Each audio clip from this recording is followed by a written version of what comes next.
Okay, so the other part of lesson 28, functional notation. All it is a new way to write things. You've had problems like this, right? It says evaluate this expression if x equals 2. What do? Plug it in. You take a 2 and you plug it in for x, right? That's all you do.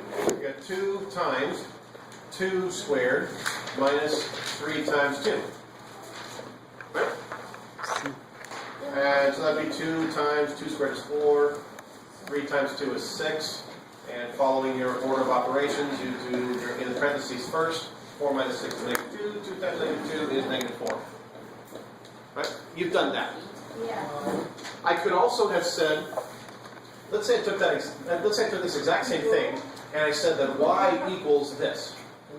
Then I could say solve for y when x equals 2. You would do the exact same thing, right? Yeah. You plug in a 2 for the x, and that would tell you what y equals. It's the exact same concept could be written like this.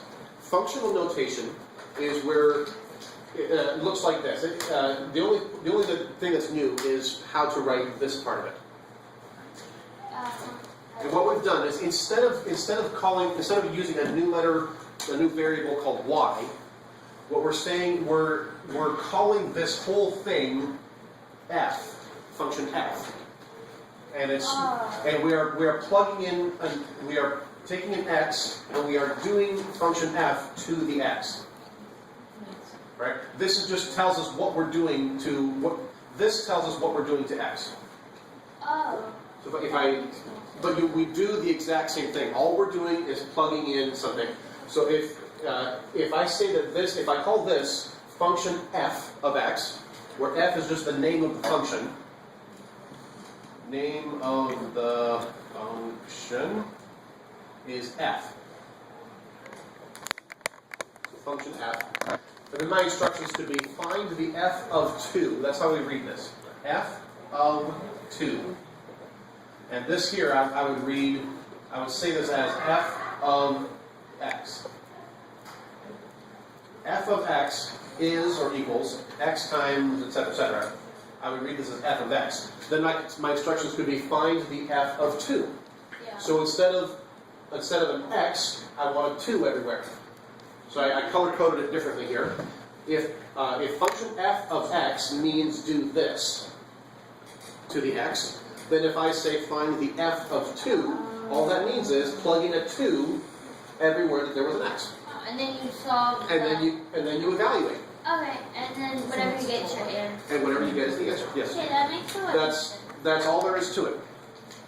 So what happened? Purple.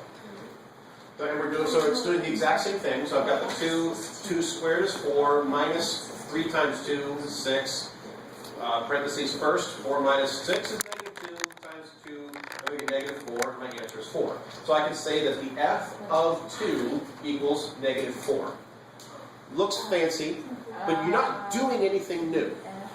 The only thing that's new is this idea of a function and writing it like this. Because it actually is a very important concept later.